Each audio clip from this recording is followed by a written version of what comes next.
Hello everyone, कैसे हो आप सभी लोग। आई होप आप बहुत अच्छे होंगे और अच्छे से तैयारी भी चल रही होगी। सो आज हम करने वाले हैं जनरल अवेयरनेस का mock test number 7 for IBPS PO mains. अगर आपने इसके प्रीवियस मॉक टेस्ट अटेम्प्ट नहीं किए हैं तो मैंने आई बटन पे आपके लिए प्लेलिस्ट ऐड कर दी है, जिसमें सारे ही मॉक टेस्ट हमने ऐड किए हैं। इवन आपके बाकी यहाँ पे रिविजन पर्पज़ के लिए भी वीडियोस ऐड हो रखी हैं, तो इस प्लेलिस्ट को आप देख के आराम से अपना रिविजन कर सकते हैं। एंड इस लेक्चर की जो PDF है वो आपको हमारे टेलीग्राम चैनल पर मिल जाएगी, जिसका लिंक भी डिस्क्रिप्शन बॉक्स में मैंने दे दिया है। उसे ज्वाइन करके आप सारी ही PDFs यहाँ से डाउनलोड कर पाएंगे। तो चलिए जल्दी से स्टार्ट करेंगे आज का मॉक टेस्ट। तो पहला आपका क्वेश्चन है, NITI Aayog has released a 4th edition of Sustainable Development Goal India Index 2024 in New Delhi, which among the following state has topped the index along with Kerala? तो केरला के साथ कौन से स्टेट ने जो है टॉप किया है इस इंडेक्स को? तो answer here is option number A, that is Uttarakhand. So Kerala जो है वो 4th कंसेक्यूटिव टाइम टॉप किया है इस इंडेक्स को, वेयर एज उत्तराखंड जो है इस बार आपका जो है टॉप में बना हुआ है अलोंग विद केरला। ठीक है, अगर हम ओवरऑल स्कोर की बात करें तो यहाँ पे इंडिया ने इम्प्रूव किया है 66 पॉइंट से 71 पॉइंट्स, तो ये याद रखना है आपको। ठीक है, अब नीति आयोग की बात करेंगे तो इसके वाइस चेयरपर्सन करेंटली हैं सुमन बेरी, इसके CEO है BVR सुब्रमण्यम, हेडक्वार्टर लोकेटेड है आपका न्यू दिल्ली में और 2015 में इसको स्टैब्लिश किया गया था। अब एक एक करके डिटेल में देखेंगे इस sustainable Development Goal India index को। ठीक है, तो सबसे पहले टॉप परफॉर्मिंग स्टेट्स हमारे कौन से रहे हैं? उत्तराखंड, केरला, तमिलनाडु, गोवा, हिमाचल प्रदेश, पंजाब, सिक्किम, कर्नाटका, गुजरात, आंध्र प्रदेश, तेलंगाना, महाराष्ट्र, मिजोरम और हरियाणा। तो ये आपके टॉप परफॉर्मेंस, जिनका परफॉर्मेंस अच्छा था स्टेट्स का, वो सारे स्टेट्स की लिस्ट है। ठीक है, और भी स्टेट्स हैं पर ये आपके टॉप स्टेट्स हैं। ठीक है, वेयर एज ऐसे स्टेट्स जिनकी परफॉर्मेंस बहुत खराब थी, इसमें आ जाता है आपका मेघालय, नागालैंड, झारखंड एंड बिहार। तो ये वर्स्ट परफॉर्मिंग स्टेट्स आपके थे। यूनियन टेरिटरीज की बात करें तो सबसे पहला नंबर आपका आ जाता है चंडीगढ़ का, followed by Jammu and Kashmir, Puducherry, then Andaman and Nicobar island, Delhi, Dadra and Nagar Haveli and Daman and Diu, followed by Lakshadweep and Ladakh. ठीक है, अब आप की पॉइंट्स देखते हैं इस इंडेक्स के। तो सबसे पहले जानते हैं ये इंडेक्स करता क्या है। तो ये आपका मेजर करता है और मॉनिटर करता है नेशनल प्रोग्रेस सारे स्टेट्स और यूनियन टेरिटरीज की on a 113 indicators which are aligned with the जो ministry of Statistics and Programme Implementation का नेशनल इंडिकेटर फ्रेमवर्क है। ठीक है, उसके साथ ये अलाइनमेंट रखते हैं। ठीक है, now it computes a goal wise score. यहाँ पे गोल वाइज स्कोर प्रोवाइड किया जाता है, जैसे 16 हमारे सस्टेनेबल डेवलपमेंट गोल्स है, तो अलग अलग गोल के लिए यहाँ पे स्कोर दिया जाता है स्टेट्स और यूनियन टेरिटरीज को, और डिफरेंट डिफरेंट क्राइटेरिया इसके लिए रखे गए हैं। जैसे अगर स्टेट्स को स्कोर दिया जाता है या यूनियन टेरिटरी को स्कोर दिया जाता है 0 से 49 के बीच में, तो ये आपका एस्पिरेंट कैटेगरी में आता है। 50 से 64 परफॉर्मर में, फ्रंट रनर अप आपका आता है 65 से 99, एंड अगर कोई 100 स्कोर करता है दैट मीन्स वो अचीवर है। ठीक है, और जिस स्टेट और यूनियन टेरिटरी में अचीव किया है 100 score, that means it signifies that it has achieve a 2030 target. ठीक है, ये याद रखना है। नाउ अब यहाँ पे क्या मेंशन किया गया है कि जो हमने यहाँ पे अभी जिस इंडेक्स की हम बात कर रहे हैं सस्टेनेबल डेवलपमेंट इंडिया स्कोर की, इसमें आपका इंक्लूड नहीं किया गया है सस्टेनेबल डेवलपमेंट 14 गोल 14।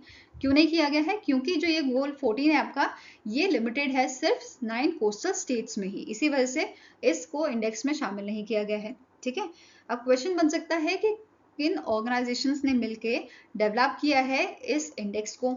तो Ministry of Statistics and Programme Implementation, second number है यूनाइटेड नेशन, और थर्ड आता है ग्लोबल ग्रीन ग्रोथ इंस्टीट्यूट। इन सब ने मिलके इनकी कोलैबोरेशन से इसे लॉन्च किया गया था, इसे डेवलप किया गया था। ठीक है, नाउ नेक्स्ट यहाँ पे बात करेंगे प्रोग्रेस जो इस इंडेक्स में देखी गई है। जैसे इस बार 32 स्टेट्स एंड यूनियन टेरिटरीज जो हैं ये आपके फ्रंट रनर की कैटेगरी में रहे हैं, जिनका स्कोर 65 से 99 के बीच में था। अगर हम इसे प्रीवियस एडिशन से कवर करें, 2021-22 का जो एडिशन था उससे अगर हम कंपेयर करें तो उस साल 22 स्टेट और यूनियन टेरिटरीज ही इसमें शामिल थे, इस बार 32 हैं। ठीक है, 10 ज़्यादा है। ठीक है, तो यहाँ पे कौन कौन से आपके ये स्टेट्स हैं जो फ्रंट रनर कैटेगरी में आए हैं? तो it is Arunachal Pradesh, Assam, Chhattisgarh, Madhya Pradesh, Manipur, Orissa, Rajasthan, Uttar Pradesh, West Bengal, Dadra and Nagar Haveli and Daman and Diu. तो ये 10 स्टेट्स और यूनियन टेरिटरीज की लिस्ट थी जो इस साल फ्रंट रनर में शामिल हुई है। ठीक है, as per this index Uttar Pradesh ने जो है सबसे ज़्यादा इंप्रूवमेंट यहाँ पे दिखाई है। ये फास्टेस्ट मूविंग स्टेट आपका रहा है 2018 से 2023-24 की अगर हम बात करें तो इसमें से 25 यहाँ पे स्कोर इसका इंक्रीज हुआ है। It is followed by Jammu and Kashmir 21 and Uttarakhand 19 और देन फॉलोड बाय सिक्किम। ठीक है, साथ में ही यहाँ पे मेंशन किया गया है गोल 13 आपका जो है ये हाईएस्ट इंक्रीज यहाँ पे देखा गया है स्कोर का। लास्ट ईयर 2020-21 की बात करें तो ये आपका 54 था, अभी 67 इसका स्कोर हुआ है। इट इज फॉलोड बाय गोल 1 जो पहले 60 था, अब जाके 2023-24 में ये 72 हुआ है। ठीक है, नाउ नेक्स्ट पॉइंट क्या बोल रहा है, जो गोल नंबर 1 है no poverty, goal 8 decent work and economic growth and goal 13 climate action, they are now in a front runner category जिसका स्कोर 65 से 99 के बीच है। फाइन, अब बात करेंगे गोल वाइज टॉप स्टेट्स और यूनियन टेरिटरीज की। जैसे गोल 16 में टॉप किया है गुजरात ने और लद्दाख ने। गोल 15 में Jharkhand, Tripura, Dadra and Nagar Haveli, Daman and Diu. ठीक है, गोल 14 वेस्ट बंगाल, गोल 13 सिक्किम, तमिलनाडु, चंडीगढ़। गोल 12 की बात करें तो त्रिपुरा एंड जम्मू कश्मीर आपके इन्होंने टॉप किया है गोल 12 में। गोल 11 में महाराष्ट्र, चंडीगढ़। गोल 10 में गोवा, पुडुचेरी। गोल 9 में गोवा एंड पुडुचेरी। ठीक है, गोल नंबर 1 में Tamil Nadu, Dadra and Nagar Haveli and Daman and Diu ने टॉप किया है। गोल 2 में जीरो हंगर में केरला एंड पुडुचेरी ने। Goal number 3 good health and wellbeing, Gujarat and Delhi. Quality education goal 4 Kerala and Delhi ने टॉप किया है। गोल 5 में नागालैंड एंड लक्षद्वीप ने। गोल 6 में clean water and sanitation, Goa and Andaman and Nicobar island. Goal 8 decent work and economic growth, that is Himachal Pradesh and Ladakh ने यहाँ पे टॉप किया है। और गोल 7 की बात करें तो यहाँ पे बहुत सारे स्टेट्स ने जो है अच्छा परफॉर्म किया है, जैसे Andhra Pradesh, Assam, Goa, Haryana, Himachal Pradesh, Karnataka, Kerala, Maharashtra, Mizoram, Punjab, Rajasthan, Tamil Nadu, Telangana, Uttarakhand, Uttar Pradesh, West Bengal, Andaman and Nicobar island, Chandigarh, Delhi, Jammu and Kashmir, Ladakh and Puducherry. ठीक है, तो ये सारे आपके जो है टॉप स्टेट से जिन्होंने गोल वाइज टॉप किया है। Fine, next is recently the Department of Agriculture and Farmers Welfare launch the Namo drone Didi scheme aiming to empower dash women self-help groups under the Deen Dayal Antyodaya Yojana National Rural Livelihood Mission initiative through the drone technology for agriculture services। तो recently जो department of Agriculture and Farmers welfare है इन्होंने launch किया है नमो drone Didi scheme को empower करने के लिए विमेंस सेल्फ हेल्प ग्रुप्स को under this your DAY NRLM initiative. ठीक है, अब इसके तहत 14,500 मतलब 14,500 यहाँ पे जो ड्रोन्स हैं वो प्रोवाइड किए जाएंगे, जिसका टोटल आउटले है, इस स्कीम का जो टोटल आउटले है वो बताया जा रहा है 1,261 करोड़ का है, जिसमें आपके 14,500 ड्रोन्स इनको प्रोवाइड किए जाएंगे 2024-25 से लेके 2025-26 तक।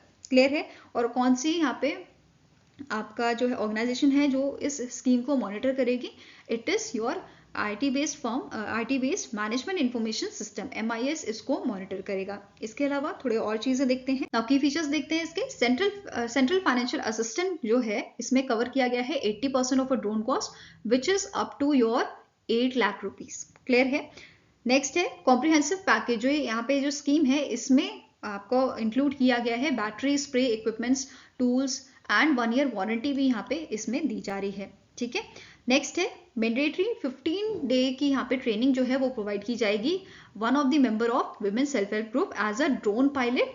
एंड यहाँ पे एडिशनल ट्रेनिंग जो है फॉर एग्रीकल्चर पर्पसेस, जैसे पेस्टिसाइड्स जो है या आपके फर्टिलाइजर जो है वो स्प्रे करने का काम है, तो वो भी उनके बारे में भी इनको इन्फॉर्मेशन यहाँ पे प्रोवाइड की जाएगी। क्लियर है, नाउ नेक्स्ट है governing agencies at central level, ये it is empowered committee of secretaries from Department of Agriculture and Farmers Welfare. दूसरा है Department of Rural Development, Department of Fertilisers, the Ministry of Civil Aviation, Ministry of Women and Child Development. Next है state level implementation, यहाँ पे क्या होगा, जो आपकी lead fertiliser companies हैं ये कोऑर्डिनेट करेंगी with the state department and self help group for effective drone distribution and it's usage. Clear है, now next question है the cabinet committee on economic affairs has approved the implementation of 2 railway projects of ministry of railways with a total estimate cost of rupees dash।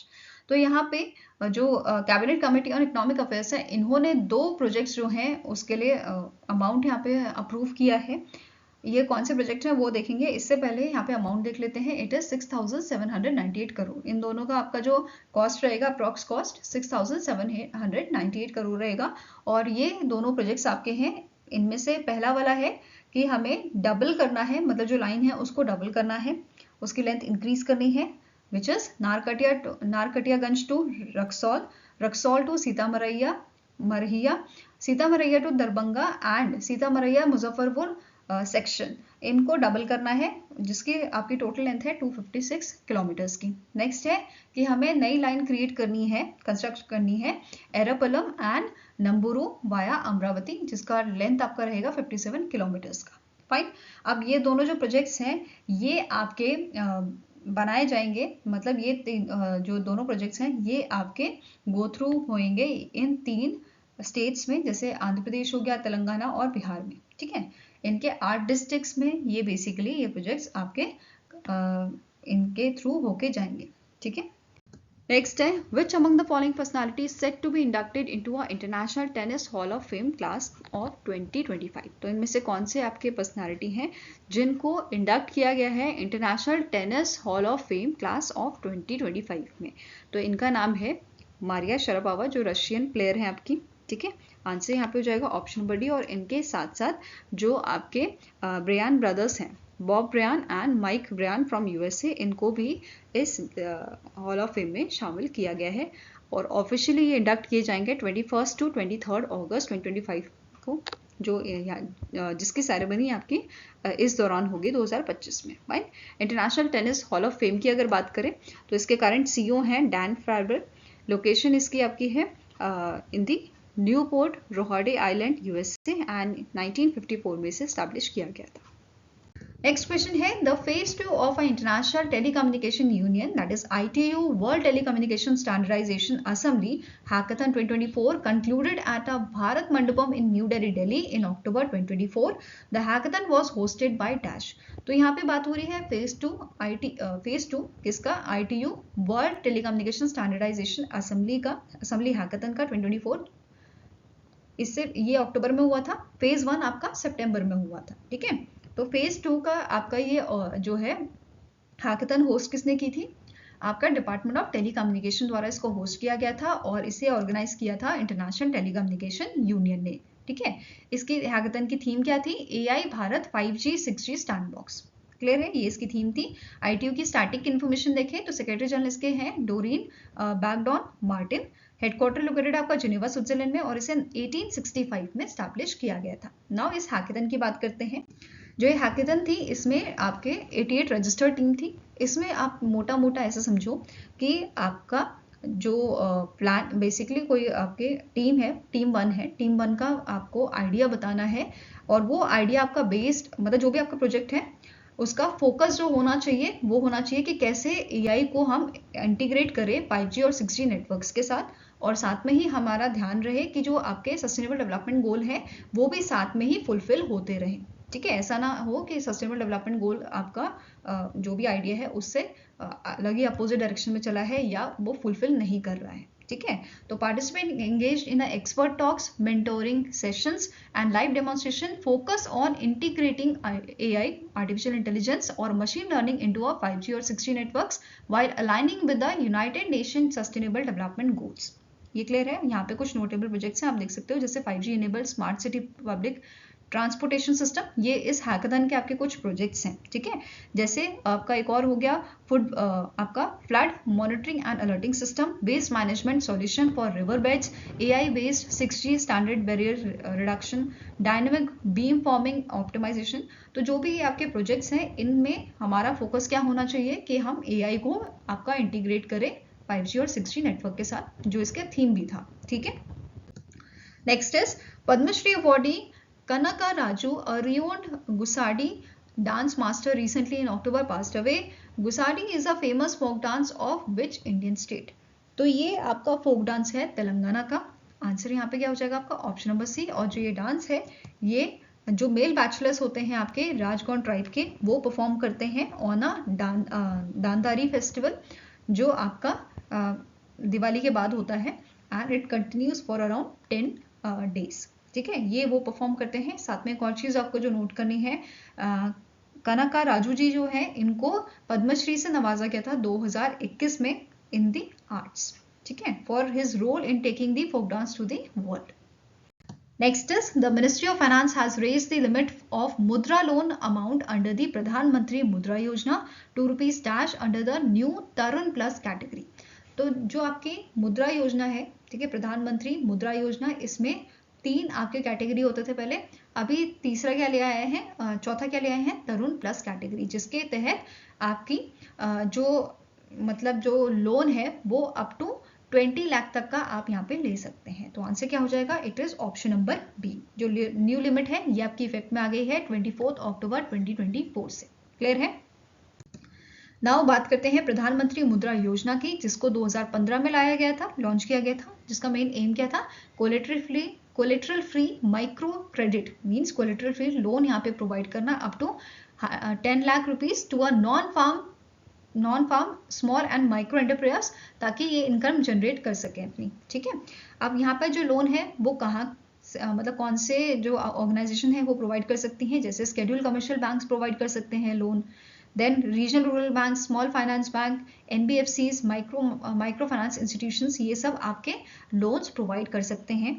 अब यहाँ पे जो आपकी पहले तो 3 category थी, अब 4 हो गई हैं, उनको डिस्कस कर लेते हैं। जैसे शिशु कैटेगरी के अंदर 50,000 तक का लोन लिया जा सकता है, किशोर के अंदर 50 से 5 लाख तक का, तरुण के अंदर 5 लाख से 10 लाख का, और जो आपका तरुण प्लस आपकी कैटेगरी ऐड की गई है इसमें आपका जो है 10 लाख से 20 लाख तक का यहाँ पे लोन जो है वो लिया जा सकता है।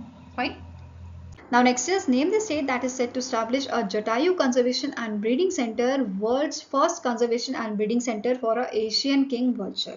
तो कौन से स्टेट में जो है ये स्टैब्लिश किया जा रहा है, तो आंसर आपका हो जाएगा it is option number B, that is आपका जो उत्तर प्रदेश का महाराजगंज है वहां पे इसे स्टैब्लिश किया जा रहा है। इसका मेन एम क्या है, क्यों इसे जो है स्टैब्लिश किया जा रहा है, ताकि जो एशियन किंग वल्चर्स है इनकी जो पॉपुलेशन है उसमें सुधार लाया जा सके, ठीक है।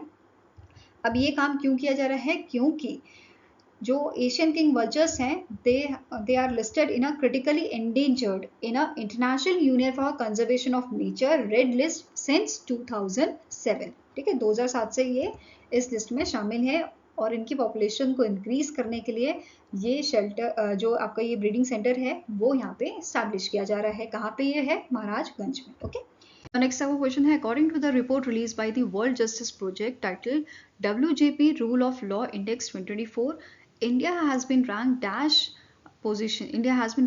dash position among the 142 countries with a score of 0.50. तो रिसेंटली वर्ल्ड जस्टिस प्रोजेक्ट ने एक इंडेक्स आपका जारी किया है, रूल ऑफ लॉ इंडेक्स, जिसमें इंडिया की रैंक आपकी है 79, और टोटल कितनी कंट्रीज यहाँ पे शामिल थी, 142 कंट्रीज। क्लियर है।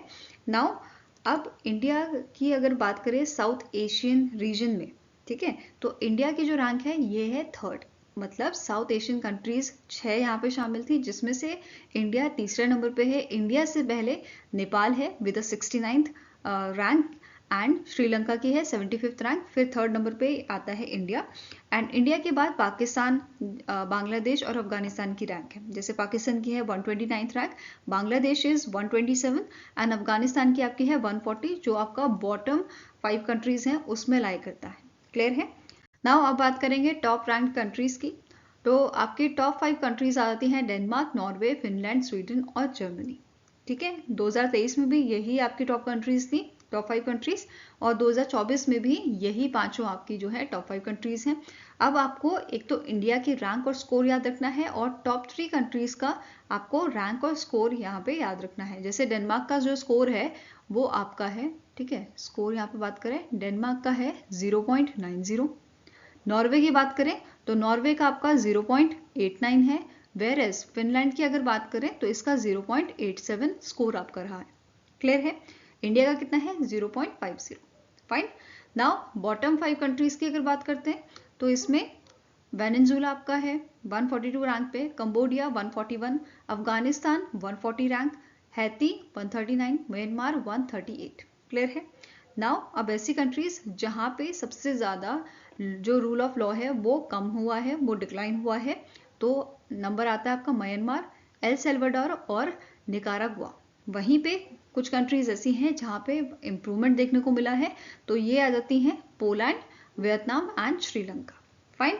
नाउ G7 कंट्रीज की बात करें तो G7 कंट्रीज में टॉप किया है जर्मनी ने, which is followed by Canada 12th number पे, फिर जापान आ जाता है 14th पे, यूके 15th, फ्रांस आपका आ जाता है 22nd एंड यूएसए आ जाता है 27th with Italy with the 32 rank. Clear है। नाउ वर्ल्ड जस्टिस प्रोजेक्ट की बात कर लेते हैं। इसके करंटली सीईओ जो हैं इनका नाम है William H Newcom, headquarter located आपका वॉशिंगटन डीसी यूएसए में, and it is founded in the year 2006। Clear है। Now next आपको क्वेश्चन है, which state government has signed an initial agreement with the UAE for the investment of rupees 3 lakh crore in a renewable energy sector? तो इनमें से कौन सा state government है जिसने इनिशियल अग्रीमेंट साइन किया है यूएई के साथ, और यहाँ पे यूएई जो है इन्वेस्ट करेगा आपके रिन्यूएबल एनर्जी सेक्टर में for with rupees 3 lakh crore. ठीक है। अब यहाँ पे राजस्थान जो है, राजस्थान द्वारा अग्रीमेंट साइन किया गया है और राजस्थान में 3 लाख करोड़ रुपीस जो है इन्वेस्ट किए जाएंगे for establishing solar, wind and hybrid projects with a combined capacity of 60 gigawatt. ठीक है, ये ध्यान में रखना है। टोटल कैपेसिटी कितनी रहेगी इसकी? 60 गीगावाट की। एंड एक और चीज जो नोट करनी है, राजस्थान जो है ये आपका टॉप स्टेट है इंडिया का इंस्टॉलिंग रिन्यूएबल कैपेसिटी। ठीक है, राजस्थान के बाद आपका गुजरात का नंबर आ जाता है, फिर कर्नाटका एंड देन आता है आपका तमिलनाडु। ठीक है। Now next question है, the Kho-Kho Federation of India unveiled the logo and tagline "The World Goes Kho" for Kho-Kho World Cup 2025. Who is the current president of Kho-Kho Federation of India? तो आप सभी को पता होगा कि जो kho kho world cup है, जिस इसका इनॉग्रल एडिशन है वो इंडिया होस्ट कर रहा है 2025 में। ठीक है, कब होगा? जनवरी के मंथ में आपका होगा। फाइन, 13 से 19 जनवरी को ये आपका होगा। फाइन। अब क्वेश्चन यहाँ पे क्या है कि प्रेसिडेंट कौन है kho kho federation of India के? तो इनका नाम है सुधांशु मित्तल। क्या नाम है इनका? सुधांशु मित्तल। और जो टूर्नामेंट है ये आपका कहाँ पे होगा? न्यू दिल्ली में ये आपका होगा, जिसमें 16 मेंस एंड वुमेन्स टीम जो है वो इसमें शामिल होंगी फ्रॉम द 24 कंट्रीज। फाइन। और यहाँ पे एक और चीज बोला गया है, जो टूर्नामेंट है it will introduce a new rules including concept of वजीर design to make the game more spectator friendly and engaging. Fine. Now next question है, as per the Ministry of Rural Development, the rural employment under the Mahatma Gandhi National Rural Employment Guarantee Act 2005, which is Manrega, has increased from 1,660 crore of the financial year 2006-2007 to financial year 2014. अब ये आपका इस दौरान में financial year 2007 से financial year 2014 के बीच में कितना था? 1660 करोड़ था। अब ये आपका 2015 से फाइनेंशियल ईयर 2015 से 2025 तक कितना इंक्रीज हुआ है? 2923 करोड़ ये आपका जो है आपका इंक्रीज हुआ है। क्लियर है। नाउ अब यहाँ पे एक और चीज जो नोट करनी है कि मनरेगा के लिए फाइनेंशियल ईयर 2013-14 में फंडिंग जो की गई थी, जो बजट दिया गया था, वो एलोकेट किया गया था 33,000 करोड़ का। अब ये कितना हो गया है बढ़ के? Rupees 86,000 crore in financial year 2025। Fine. Now बात कर लेते हैं Mahatma Gandhi National Rural Employment Guarantee Act की। तो ये इसकी नोडल मिनिस्ट्री आपकी कौन सी है जो इस पर वर्क करती है? Ministry of Rural development. It is proposed by the Narasimha Rao in 1991। Eligibility क्या है? इंडियन सिटीजन होने चाहिए, इनकी एज आपकी अबव 18 होनी चाहिए, 18 या अबव। ठीक है, and voluntary for unskilled labour. Fine. Important years कौन से हैं? कब पास किया गया था? 2005 में, and it came into force in February 2006 में ये आपका फोर्स में आ गया था, और 2009 में इसे नरेगा से मनरेगा कर दिया गया था। Fine.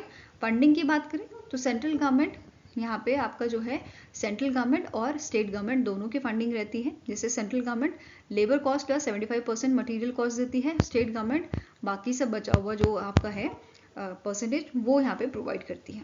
Fine. Now core objective क्या है इस इनिशिएटिव का? ये गारंटी करती है right to work and article 41। ये हमें 100 डेज का लीगल गारंटी प्रोवाइड करती है कि 100 डेज काम मिलेगा। इम्प्रूव करती है purchasing power of rural people, attempts to bridge gap between poor and rich, next आपका इसका ऑब्जेक्टिव है augments employment generation and social security. The next is creation of durable assets in rural areas, and last is strengthen grassroots democratic institutions. Now next is which Indian female archer secured a silver medal in a women's recurve event at Archery World Cup Final 2024. आपका जो ये आपका archery world cup final था ये कहाँ पे हुआ था? ये मैक्सिको में हुआ था. इसका 18th एडिशन 2024 का था आपका. एंड इसे मतलब इंडिया से जो है 5 कंटिजेंट यहाँ पे गए थे जिसमें से सिर्फ एक मेडल हम जीत पाए हैं और ये सिल्वर मेडल जीता है दीपिका कुमारी जी ने. ठीक है, आंसर यहाँ पे आपका हो जाएगा ऑप्शन नंबर ई. फाइन. अब इसका यहाँ पे आप और चीज देख सकते हो. 2024 का ये आपका 18th एडिशन था. Hyundai आर्चरी वर्ल्ड का फाइनल कहाँ पे हुआ था? मैक्सिको में हुआ था. 19 से 20 अक्टूबर को हुआ था. ठीक है. अब सिल्वर मेडल तो इंडिया ने जीता था. गोल्ड मेडल किसने जीता था? चाइना की ली जियामान ने. फाइन. इसके अलावा एक और चीज जो नोट करनी है, इंडिया को गोल्ड मेडल मिला था 2007 में इस चैंपियनशिप में. जो आपका वर्ल्ड कप फाइनल था इसमें 2007 में इंडिया को गोल्ड मेडल जीता था और ये दिलाया था इंडिया को डोला बैनर्जी ने और ये एक लौता अभी तक का हमारा गोल्ड मेडल है. फाइन. नाउ वर्ल्ड आर्चरी की बात करें तो इसका हेडक्वार्टर आपका लुसाइन स्विट्जरलैंड में लोकेटेड है. एंड इसके करंट प्रेसिडेंट कौन है? Doctor Ugur Erdener from Turkey. Next question है name the bank that has raised the rupees 5,000 crore through its first Basel III compliant additional tier 1 bond issuance for the financial year 2025 at a coupon rate of 7.98%. तो ये कौन सा bank है? It is your state bank of India. ठीक है, it is your SBI bank जिसने raise किया है 5,000 करोड़ का amount through its first Basel third compliant additional tier 1 bond issuance. Okay. अब जो यहाँ पे बॉन्ड की बात की यहाँ पे की जा रही है, इसका टेनोर क्या है? It is a perpetual with a call option after a 10 years. ये इसका टेनोर है. और अगर यहाँ पे रेटिंग की बात करें तो जो क्रिसिल है, credit rating information service of India limited, इसने AA+ यहाँ पे रेटिंग इसको प्रोवाइड की है इस बॉन्ड को. एंड साथ में जो केयर आपका कंपनी है, ठीक है, credit analysis and research limited rating, इन्होंने भी इसको AA+ रेटिंग इस बॉन्ड को प्रोवाइड की है. ओके. Now next आपका क्वेश्चन है which of the following option is correct with respect to 16th meeting of Conference of Parties to the Convention of Biological Diversities, that is COP16. तो पहला आपका statement है 16th addition जो आपका है ये कंडक्ट हुआ था 21 अक्टूबर से 1 नवंबर को in Cali Colombia with the theme peace with nature. तो इसकी थीम जो है वो याद रखनी है आपको. ठीक है, कहाँ पे हुआ है? ये कोलंबिया में हुआ है. ठीक है. नेक्स्ट आपका पॉइंट है conference mains goal was to assess progress of a 2022 Kunming Montreal Global Biodiversity Framework with which sets to target to protect 30% of our global land, sea areas and store 30% of degraded ecosystem by 2030. Next है during the conference, Union Minister of State for Environment, Forest and Climate Change Kirti Vardhan Singh released India's updated National Biodiversity Strategy and Action Plan. Both A and B are correct, all A, B and C are correct. तो इसमें आपके जो तीनों point है A, B and C ये correct है. तो answer is option number E, all A, B and C are correct. अब यहाँ पे एक और चीज जो नोट करने वाली है, COP16 का पहला जो होस्ट कंट्री था वो आपका टर्की था, बट इस कंट्री ने विड्रू कर लिया था एज अ होस्ट.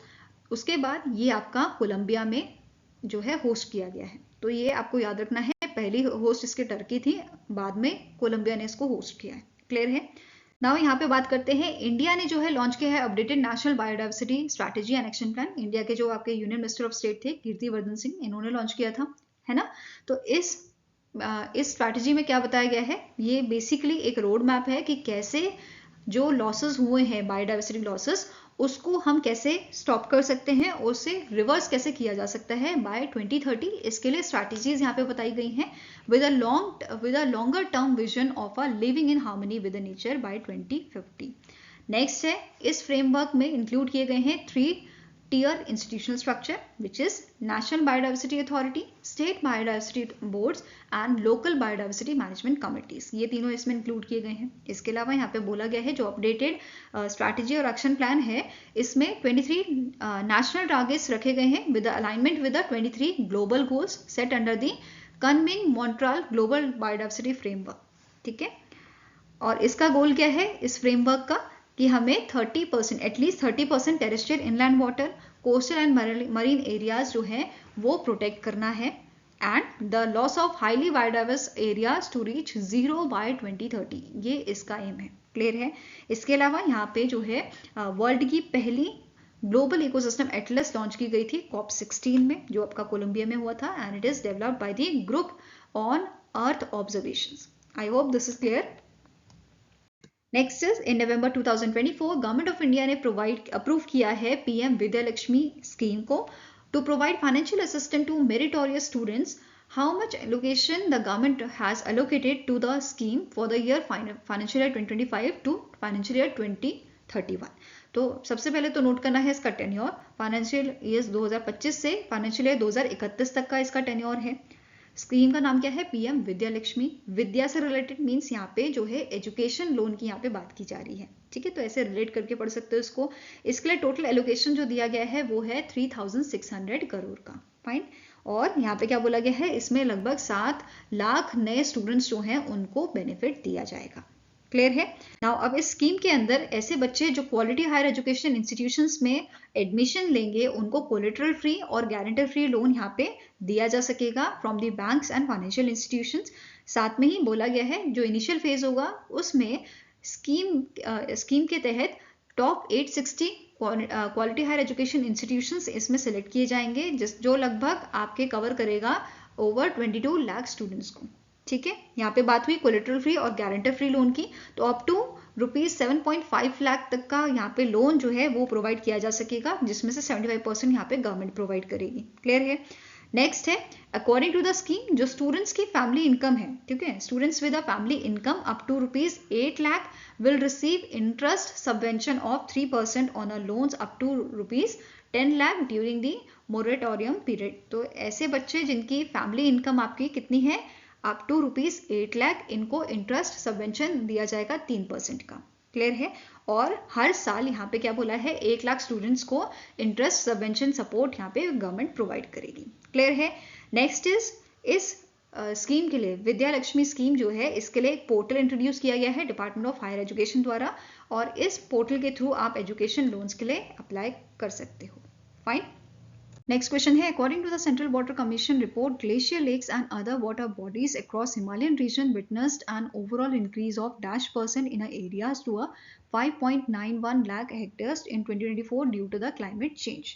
तो अभी रिसेंटली सेंट्रल वाटर कमीशन द्वारा एक रिपोर्ट रिलीज की गई है जिसमें बोला गया है ड्यू टू क्लाइमेट चेंज 2011 से 2024 के बीच में 10.81% का हमें इंक्रीज देखने को मिला है इन ग्लेशियल लेक्स। इनका जो एक्सपेंशन है वो हो रहा है और 2011 से 2024 के बीच में 10.81% का यहाँ पे इंक्रीज देखने को मिला है। 2011 में ये एरिया आपका 5.33 लाख हेक्टेयर्स होता था, अभी ये इंक्रीज होके 5.91 लाख हेक्टेयर्स हो गया है, जिसकी वजह से हमारा जो रिस्क है for glacial lake outburst flood ये बढ़ता जा रहा है। ठीक है। अगर इंडिया की बात करें तो इंडिया में 33.7% का इंक्रीज हमें देखने को मिला है, जो 2011 में 1962 हुआ करता था, अभी ये 2623 हेक्टेयर का हो गया है एज ऑफ सितंबर 2024। इसके अलावा इस रिपोर्ट में मेंशन किया गया था कि इंडिया में 67 लेक्स ऐसे आपके आइडेंटिफाई किए गए हैं जहां पे एक्सपेंशन जो है वो 40% से ज़्यादा है, जो दर्शाता है इस कैटेगरी को, इस जो इतने सारे लेक हैं इनको हमने जो है हाई रिस्क कैटेगरी में डाल दिया है। ठीक है। क्यों डाला है?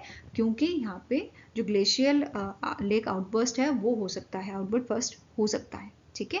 अब कुछ एरियाज जहाँ पे जो हाई रिस्क कैटेगरी में आपके डाले गए हैं वो कौन कौन से हैं? ये एरिया आ जाता है आपका लद्दाख का, हिमाचल प्रदेश, उत्तराखंड, सिक्किम और अरुणाचल प्रदेश, जहाँ पे सबसे ज़्यादा रिस्क है ग्लेशियर लेक आउटबर्स्ट फ्लड का। ठीक है। इसके अलावा इस रिपोर्ट में मेंशन किया गया था अबाउट दी ट्रांसबाउंड्री रिस्क, मतलब जो ये ग्लेशियल एक्सपेंशन अगर होगा तो इससे ट्रांसबाउंड्री रिस्क भी बढ़ जाएगा with the Bhutan, Nepal and China, जो जिनकी बाउंड्रीज हमसे लगती हैं, खासकर हिमालयन रीजन।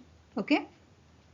अब इसका सोल्यूशन यहाँ पे क्या बोला गया है कि हमें जल्दी से जल्दी अर्ली वार्निंग सिस्टम जो है बनाना चाहिए, जिससे जो डिजास्टर होने वाला है उसे हम पहले ही जो है भाप पाए, और भाप लेंगे तो कम से कम जो है नुकसान हमारा होगा, क्योंकि हम ऑलरेडी प्रिपेयर उस चीज के लिए प्रिपेयर्ड रहेंगे, राइट। नाउ अब स्टार्टिंग इन्फॉर्मेशन देख लेते हैं सेंट्रल वाटर कमीशन की। तो इसके करंट चेयरमैन कौन है? खुशविंदर वोरा। हेडक्वार्टर्स का लोकेटेड आपका न्यू दिल्ली, दिल्ली में। क्लियर है? नेक्स्ट आपका क्वेश्चन है, the global finance magazine of USA has recognised which bank as the best bank in India for 2024 during its 31st annual best bank awards event, जो आपका वॉशिंगटन यूएसए में हुआ था। तो it is your state bank of India. तो state bank of India को, SBI को recognise किया गया है as a best bank in India for 2024। अब ये जो इवेंट था, ये इवेंट हुआ था on the sideline of annual meetings of IMF, international monetary fund and world bank in Washington DC, USA। Okay, now SBI से रिलेटेड इन्फॉर्मेशन देखते हैं। एसबीआई के चेयरमैन कौन है currently? CS Shetty. Headquarter located है मुंबई, महाराष्ट्र में, एंड इसे स्टैब्लिश किया गया था 1 जुलाई 1955। नेक्स्ट क्वेश्चन है, according to the WHO's global tuberculosis report 2024, India has registered a -% decline in TB incident from 237 per lakh population in 2015, जो 2023 में 195 पर लाख पॉपुलेशन हो गया है। तो इस रिपोर्ट के अकॉर्डिंग इंडिया में डिक्लाइन देखा गया है 17.7% का। और क्या चीजें यहाँ पे मेंशन की गई थी इस रिपोर्ट में, कि जो ग्लोबल डेथ कॉज है टीबी का, वो भी आपका जो है कम हुआ है। कितने परसेंट से? 23% से। फॉर 2022 से 2023 के बीच में ये आपका 23% डिक्लाइन हुआ है। पहले 1.32 था, अभी ये 1.25 मिलियन हो गया है। ओके, नेक्स्ट यहाँ पे बोला गया है, जो WHO African and European region है, यहाँ पे सबसे ज्यादा प्रोग्रेस देखी गई है in a net reduction in the TB incident rate, which is 42% in Africa and 38% in European region. Okay, new cases की बात करें तो ग्लोबली 8.2 मिलियन पीपल जो हैं, उन्होंने रिपोर्ट किया है कि उन्हें टीबी हुआ है।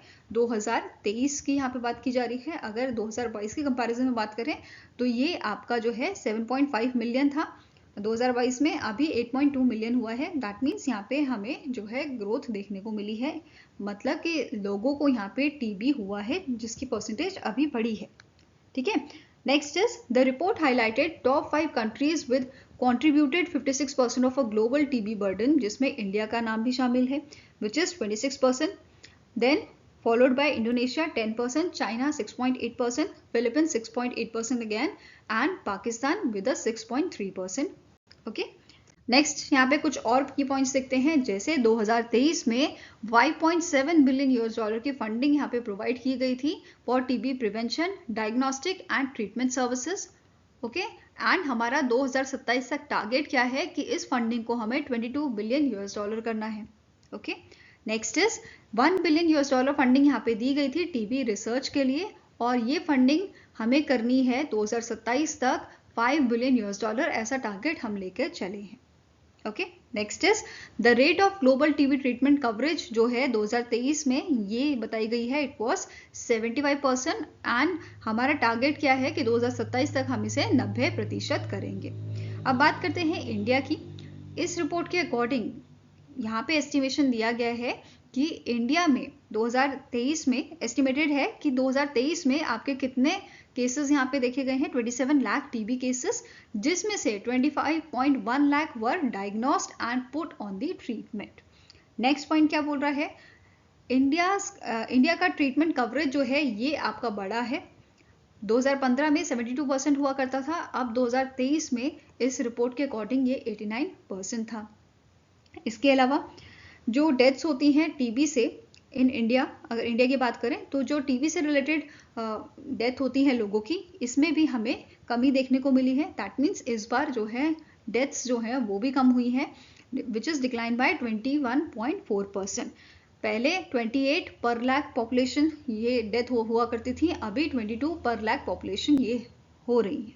ओके, दैट मीन्स कि ये काफ़ी सही चीज़ हो रही है। आई मीन यहाँ पे डिक्लाइन देखने को मिला है ड्यू टू टीबी। तो इसका जो ट्रीटमेंट हो रहा है मतलब वो अच्छे से हो रहा है, जिससे लोगों की जान बचाई जा रही है। ओके, नाउ WHO की बात करेंगे तो इसके डायरेक्टर जनरल कौन है? Tedros Adhanom Ghebreyesus. Headquarter located है जिनेवा स्विट्जरलैंड में एंड इसे स्टैब्लिश किया गया था 1948 में।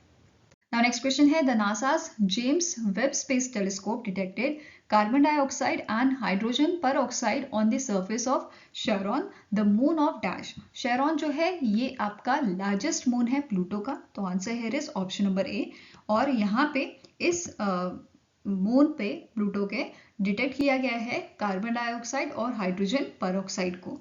वैसे तो प्लूटो के 5 आपके मून हैं, एक तो शेरॉन हो गया जो सबसे बड़ा है, then next Styx, कैरबिरोस and hydra, ये 5 आपके मून हैं प्लूटो के। शेरॉन की यहाँ पे बात की जा रही है कि इस पर डिटेक्ट किया गया है CO2 और H2O2।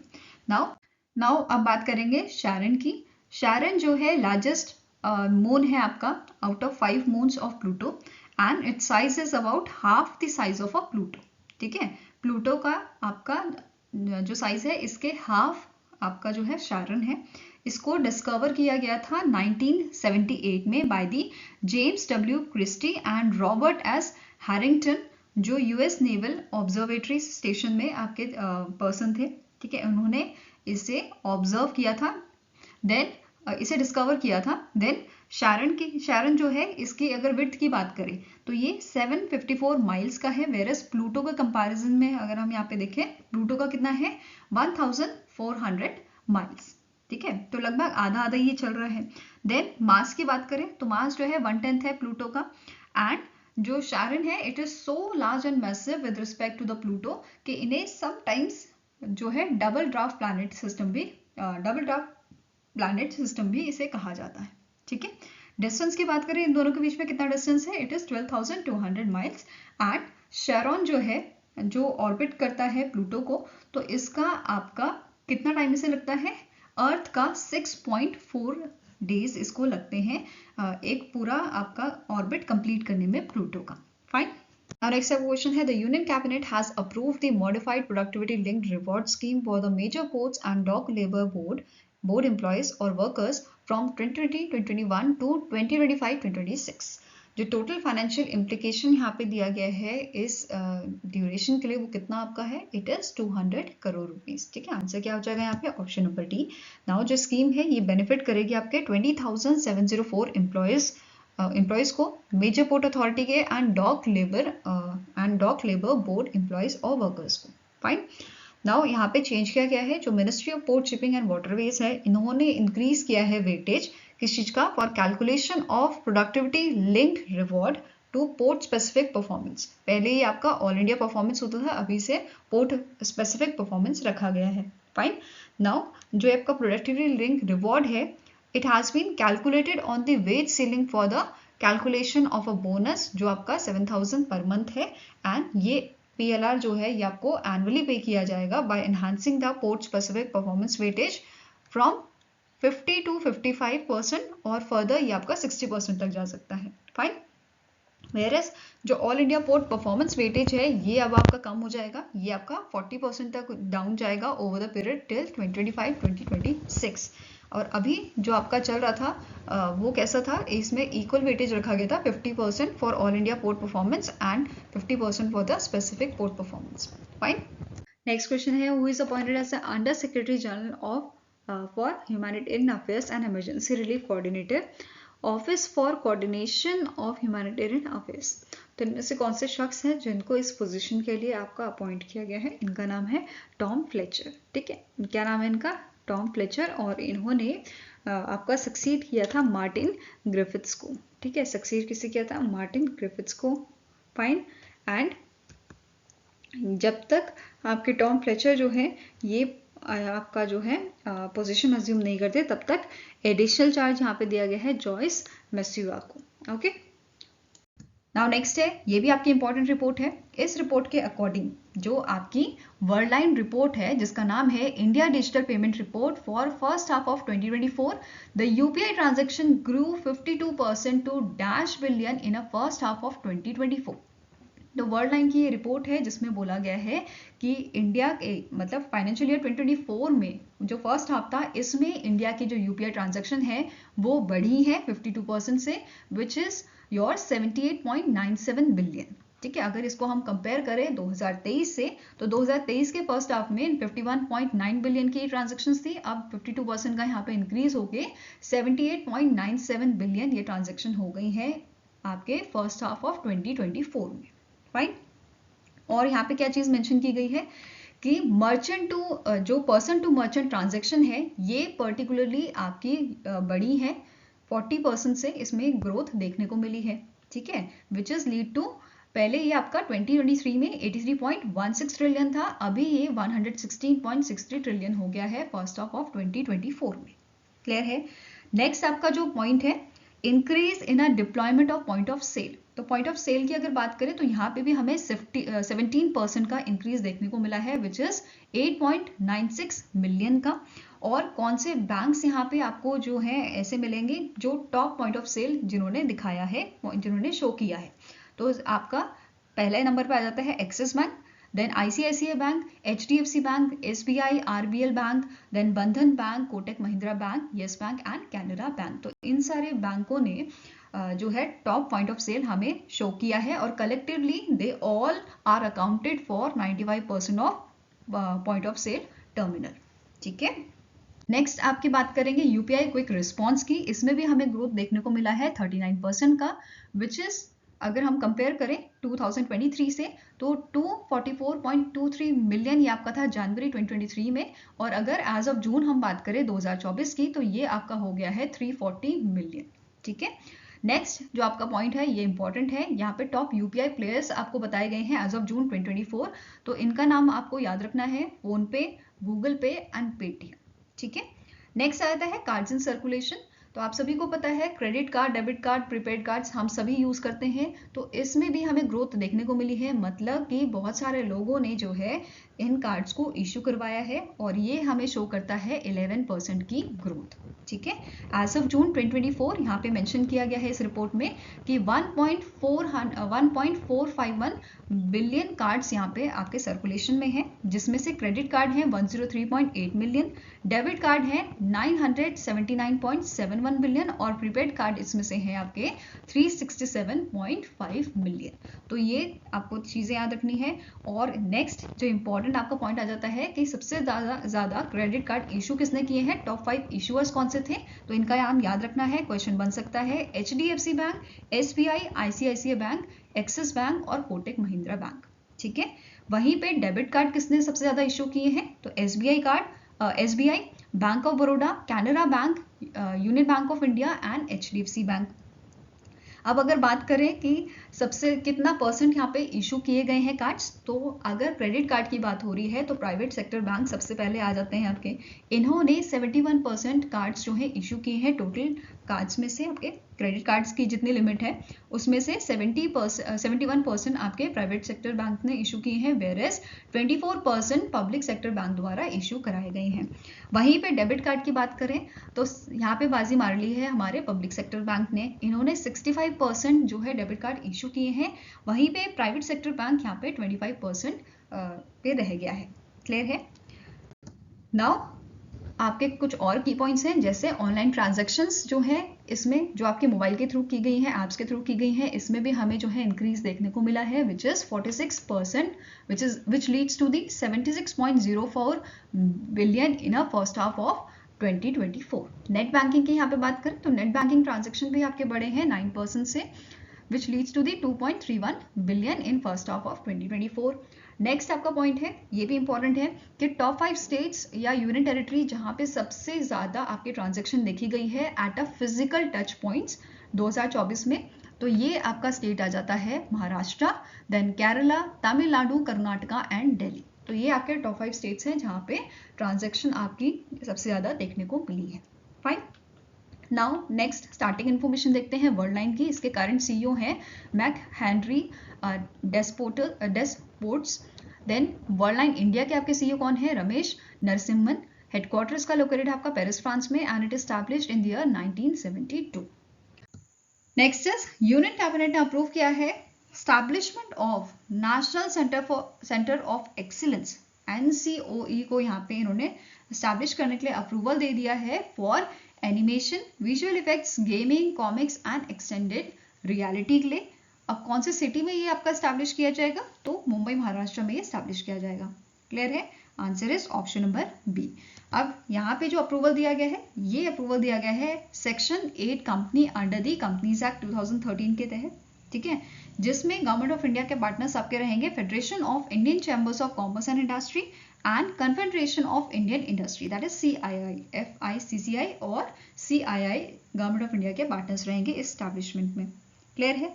अब जो आपका ये सेंटर है, इसका काम क्या रहेगा, ये जो हमारे रिसर्च और डेवलपमेंट है इसको एनहांस करेगा, इसको बढ़ाएगा। साथ में ही ये कैसे किया जाएगा कि जो अलग अलग फील्ड्स के एक्सपर्टीज हैं उनको एक साथ लाया जाएगा, ताकि जो हमारा जो रिसर्च एंड डेवलपमेंट है वो और अच्छा हो जाए, ठीक है। साथ में ही यहाँ पे जो ट्रेनिंग प्रोग्राम है आपके वो भी कराए जाएंगे, प्रोफेशनल्स को ट्रेनिंग यहाँ पे प्रोवाइड की जाएगी, या जो न्यूबीज हैं उनको यहाँ पे ट्रेनिंग प्रोवाइड की जाएगी, ताकि मतलब जो भी नई टेक्नोलॉजी है उसके लिए यहाँ पे ये ट्रेनिंग्स प्रोवाइड की जाएगी। टेक्नोलॉजी जो आपके animation, visual effects, gaming, comics and extended reality को और एनहांस करेगी। क्लियर है। Next is who became the second Indian after grand master Viswanathan Anand to reach the Elo rating of 2800, ठीक है।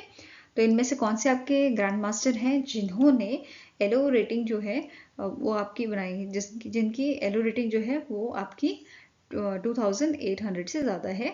तो इट इज़ अरुण एरिगेसी। क्या नाम है इनका, अरुण एरिगेसी, और ये 16th प्लेयर बन गए हैं वर्ल्ड में जिन्होंने 2800 का एलो रेटिंग अचीव की है। फाइन।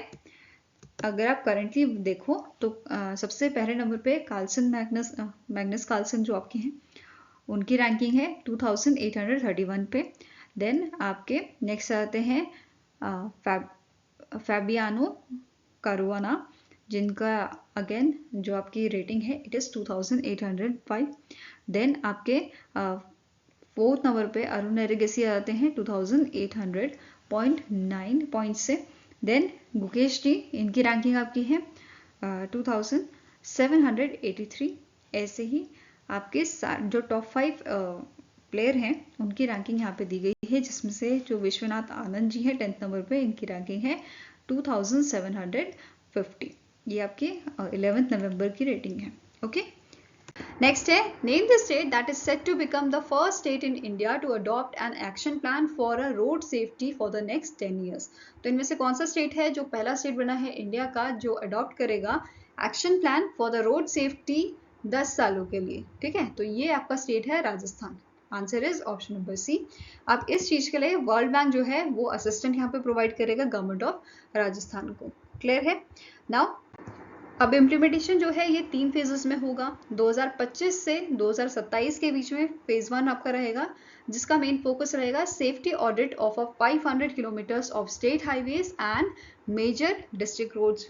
नेक्स्ट फेज आपका जो 2027 से 2030 तक का रहेगा, जो जिसका फोकस रहेगा on a reduction of 50% of road accident fatalities in line with the United Nations second decade of action for a road safety, ठीक है।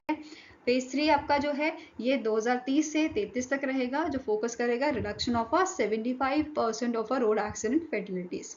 फाइन। Now next question है, which company has agreed to lend rupees 11,000 crore to Andhra Pradesh Capital Region Development Authority for the construction of Amravati Greenfield Capital City in Andhra Pradesh। तो इनमें से कौन सी company है, कौन सी organisation है जिन्होंने agree किया है कि 11,000 करोड़ का ये लोन प्रोवाइड करेंगे for Amaravati greenfield capital city project. तो it is housing and urban development corporation limited. आपका आंसर हो जाएगा option number E, that is HUDCO ने यहाँ पे अपना कमिटमेंट दिया है 11,000 करोड़ रुपीस देने का for this project, Amravati greenfield capital city project के लिए, ठीक है। इसके अलावा वर्ल्ड बैंक और एशियन डेवलपमेंट बैंक ने भी यहाँ पे बोला है कि ये 15,000 करोड़ रुपए इस प्रोजेक्ट के लिए यहाँ पे प्रोवाइड करेंगे। फाइन। नाउ स्टार्टिंग इन्फॉर्मेशन देखें तो housing and urban development corporation limited जो है, इसके करंट CMD है संजय कुलश्रेष्ठा। हेडक्वार्टर्स का लोकेटेड है आपका न्यू दिल्ली में, एंड इसे 2024 दैट मीन्स इसी साल इन मंथ ऑफ मई यहाँ पे जो है नवरत्ना स्टेटस इस ऑर्गेनाइजेशन को दिया गया था। क्लियर है। Next is during the 54th GST Council meeting, GST Council has reduced the GST rate on a cancer drug. यहाँ पे जो आपके कैंसर ड्रग मेंशन है इन पे GST कम किया गया है to -% for making the cancer treatment more affordable.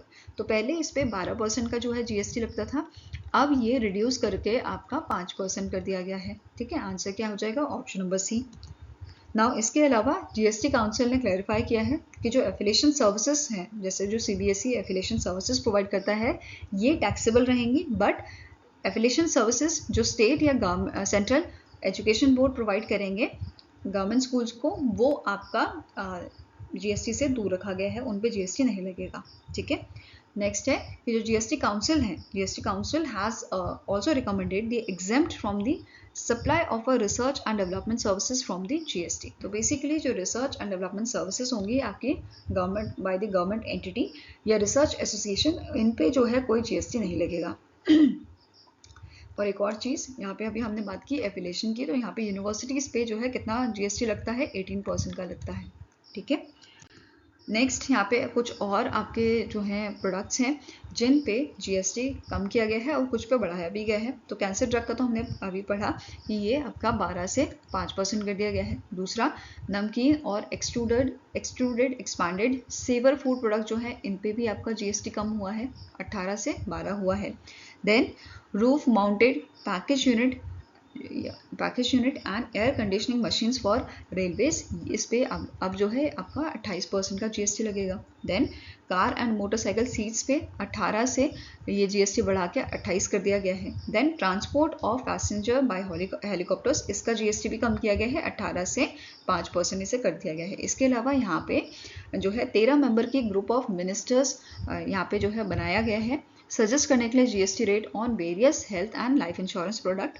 ठीक है, तो हेल्थ और लाइफ इंश्योरेंस प्रोडक्ट की जीएसटी सेट करने के लिए 13 मेंबर की यहाँ पे ग्रुप ऑफ मिनिस्टर बनाया गया है, जिसको रिपोर्ट सबमिट करनी है 30 अक्टूबर 2024 तक। ठीक है, एंड यहाँ पे आपके जो कन्वेनर हैं इस ग्रुप ऑफ मिनिस्टर्स के, वो कौन है? सम्राट चौधरी, जो डेप्यूटी चीफ मिनिस्टर हैं बिहार के।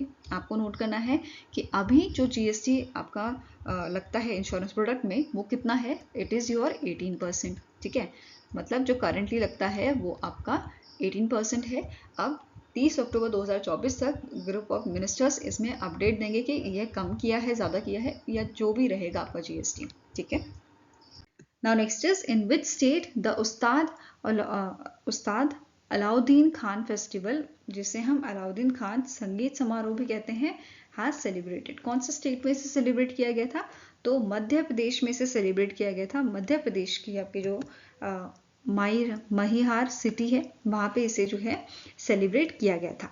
फाइन, जो फेस्टिवल है it is dedicated to the legendary musician Ustad Alauddin Khan, और इस बार 2024 में इसकी गोल्डन जुबली आपकी जो है ऑब्जर्व की गई थी। फाइन, ये 3 दिन का फेस्टिवल था जिसे ऑर्गेनाइज किया था Madhya Pradesh culture department and Maihar district administration and the Ustad Alauddin Khan music and art academy द्वारा। ओके, नेक्स्ट क्वेश्चन है the union minister Nitin Gadkari, ministry of road transport and highways के जो आपके मिनिस्टर हैं, इन्होंने रिसेंटली एक आपकी जो मीटिंग थी वो एड्रेस की थी, जो समिट थी वो एड्रेस की थी, जिसका नाम है 12th confederation of Indian industry bio energy summit, जो न्यू दिल्ली में हुई थी। अब इस मीटिंग के दौरान इन्होंने हाईलाइट किया था दैट कि जो इंडिया का एथेनॉल ब्लेंडिंग है पेट्रोल में, वो आपका इंक्रीज हुआ है। इनिशियली 2014 में ये आपका 1.53% था, फिर 2024 तक आते 15% हो गया, और इंडिया का टारगेट कब का है कि इंडिया को 20% जो आपकी इंडिया की मतलब 20% का जो टारगेट है इनका, वो कौन से ईयर तक का रखा गया है? तो 2025 तक का रखा गया है कि 2025 तक हमें 20% एथेनॉल ब्लेंडिंग करनी है। ठीक है, ये सारी चीज़ें इन्होंने हाईलाइट की थी। अब ये जो आपकी समिट थी, इसकी थीम क्या है? It is fuelling the future securing India's green growth goal. ठीक है, ये इस मीटिंग की थीम थी। और इस मीटिंग में क्या हाईलाइट किया गया था कि जो इंडिया का एथेनॉल सिस्टम है, इकोसिस्टम है, इसमें आपके 400 एथेनॉल पंप है by the Indian oil corporation limited, और ये 4 स्टेट्स में है। कौन से 4 स्टेट्स हैं? कर्नाटका, तमिलनाडु, उत्तर प्रदेश और महाराष्ट्र में। इवन इंडिया में बायो कंप्रेस्ड नेचुरल गैस जो है उसका प्रोडक्शन हो रहा है राइस स्ट्रॉ से। ठीक है, एंड यहाँ पे बोला है कि ये आपका बेनिफिशियल है अक्रॉस 475 प्रोजेक्ट्स, जिसमें से 40 ऑलरेडी आपके ऑपरेशनल्स हैं, जैसे पंजाब, हरियाणा, वेस्टर्न उत्तर प्रदेश एंड कर्नाटका में ही आपके ऑपरेशनल हैं। फाइन। नाउ अब यहाँ पे CII की बात करते हैं, इसके starting information. Confederation of Indian industry की, तो इसके करंट प्रेसिडेंट है आपके संजीव पुरी, हेडक्वार्टर न्यू दिल्ली में लोकेटेड है and it is founded in the year 1895। Okay. Next है, which among the following country has joined the International Medical Device Regulator Forum, that is IMDRF, as an affiliate members during the 26th session of IMDRF, जो आपका Washington USA में हुआ था। तो इनमें से कौन सी कंट्री है जिसने रिसेंटली इसे ज्वाइन किया है? It is India. ठीक है, इंडिया ने इसे ज्वाइन किया है। और इंडिया का कौन सा ऑर्गेनाइजेशन है जिसे रिसेंटली एफिलिएट मेंबरशिप मिली है? तो central drug standard control organisation को ये एफिलिएटेड मेंबरशिप दी गई है। फाइन। अब IMDRF की बात करें, इस फोरम की बात करें, जिसे 2011 में स्टैब्लिश किया गया था। इसके मेंबर कौन होते हैं? जो हम कंट्री के रेगुलेटरी अथॉरिटीज होती हैं वो इसके मेंबर होते हैं। जैसे अभी USA की अथॉरिटी है, Australia, Canada, European union, Japan, UK, Brazil, Russia, even आपका WHO, ये भी इसका पार्ट है। ठीक है। IMDRF का करंट चेयर एंड सेक्रेटरीट कौन है? USA के हैं। ठीक है, ये आपका एनुअल बेसिस पे चेंज होता है। ठीक है, रोटेट होती है ये। फाइन। इसके अलावा यहाँ पे जैसे इंडिया को भी मेंबरशिप मिली है, तो इंडिया के पास क्या क्या राइट है कि इंडिया जो है कोलैबोरेट कर सकता है इनके अदर रेगुलेटर्स से। इंडिया जो है यहाँ पे फीडबैक प्रोवाइड कर सकता है, साथ में ही जो IMDRF के डॉक्यूमेंट्स हैं उनको यूज कर सकता है इंफॉर्मेशन के लिए। ठीक है। देन साथ में यहाँ पे ये रेगुलेटरी रिक्वायरमेंट्स जो है ये आपका मीट करेगा। ठीक है, यहाँ पे it will enable Indian medical devices manufacturer to meet the regulatory requirements of IMDRF member countries. तो हमें इनकी रिक्वायरमेंट जो है वो हमें फुलफिल करनी होगी। ठीक है। Now next question है, in July 2024 the Bureau of Indian Standard, that is BIS, signed an MOU with which institution for the establishment of a BIS standardization chair professor? तो आंसर यहाँ पे आपका है BIS ने MOU साइन किया है Indian institute of science Bengaluru के साथ। ठीक है, IISc बेंगलुरु के साथ ये अग्रीमेंट साइन हुआ है। और इसी टाइप का अग्रीमेंट BIS ने जो है IIT Bombay, IIT Kharagpur, IIT Kanpur और IIT मद्रास के साथ भी साइन किया हुआ है। ठीक है। नाउ BIS की बात करेंगे तो स्टैटिक इन्फॉर्मेशन में डायरेक्टर जनरल कौन है आपके BIS के? It is Pramod Kumar Tiwari, headquarter है आपका न्यू दिल्ली में और it is founded in the year 1986। Okay.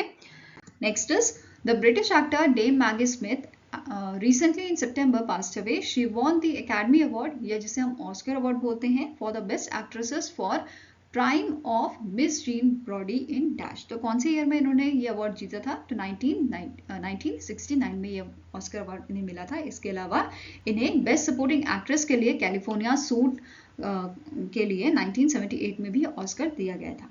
Other awards की बात करें तो 3 बार इन्हें गोल्डन ग्लोब अवार्ड्स मिला है for best actresses in the California suit, best supporting actress motion pictures for a room with a view 1986, best supporting actress television for downtown एबे। इसके अलावा इन्हें 5 British academy of film and television art, that is BAFTA awards भी इन्हें मिले हैं। पहला है बेस्ट एक्ट्रेसेस के लिए the prime of Miss Jean Brodie and a private function, इनके मिला है। Then best actresses in a leading role for room with view and the lonely passion of a Judith Hearne 1988, and the last is best actresses for supporting role for tea with a for the Mussolini 1999। अब यहाँ पे आप इनकी image देख सकते हैं। ये जो है इनको बेसिकली जाना जाता है प्रोफेसर मेरेवा मैकगोनागल, जो आपकी हैरी पॉटर के अभिनेता थी, उनके नाम से भी इन्हें जाना जाता है और ये इससे काफी प्रसिद्ध हैं। ठीक है।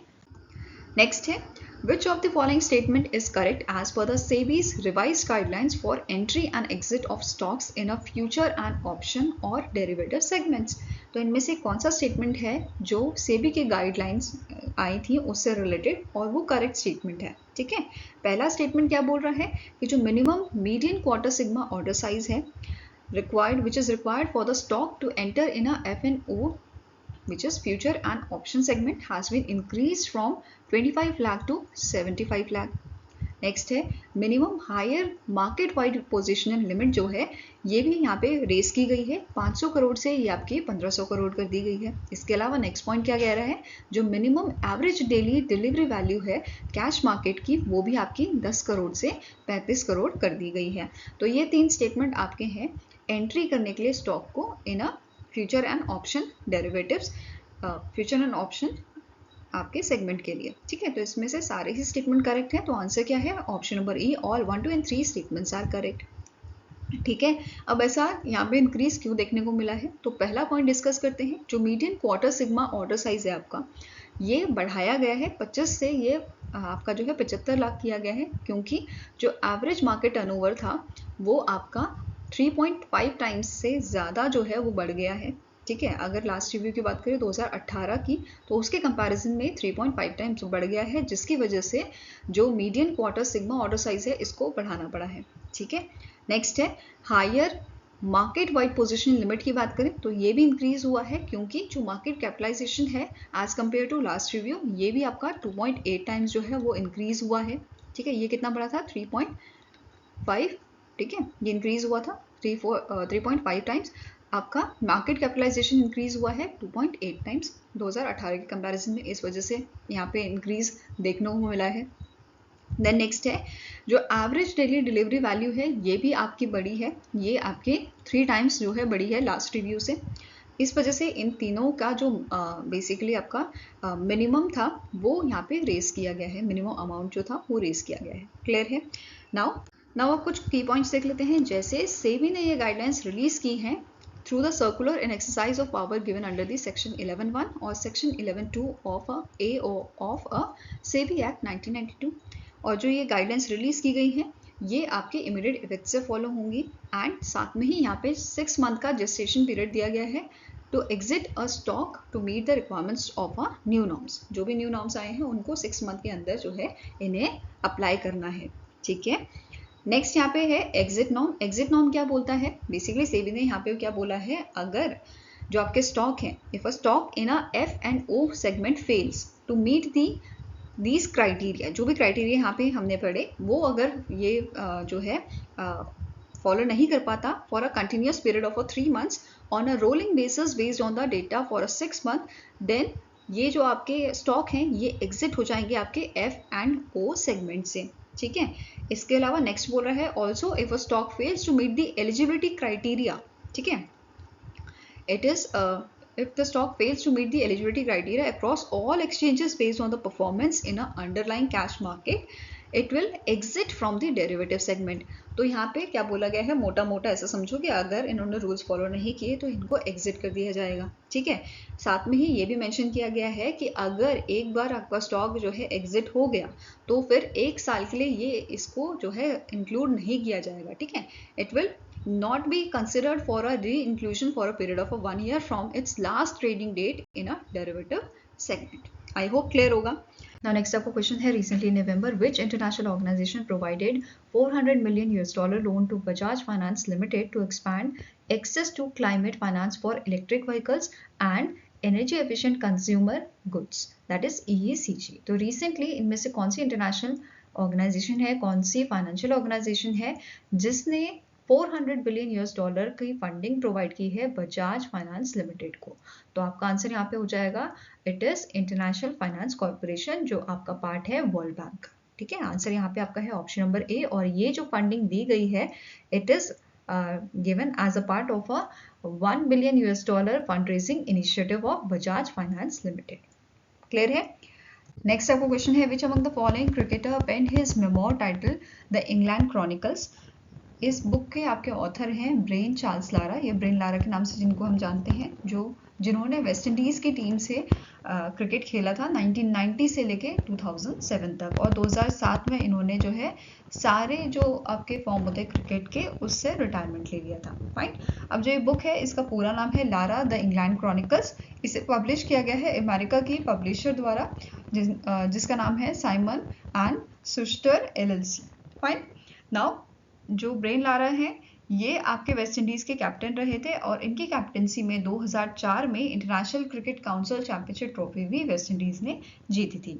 ठीक है, और इनके नाम पे रिकॉर्ड भी है, highest individual score in first class cricket, और इनका जो है स्कोर आपका 501 था विद अ नॉट आउट।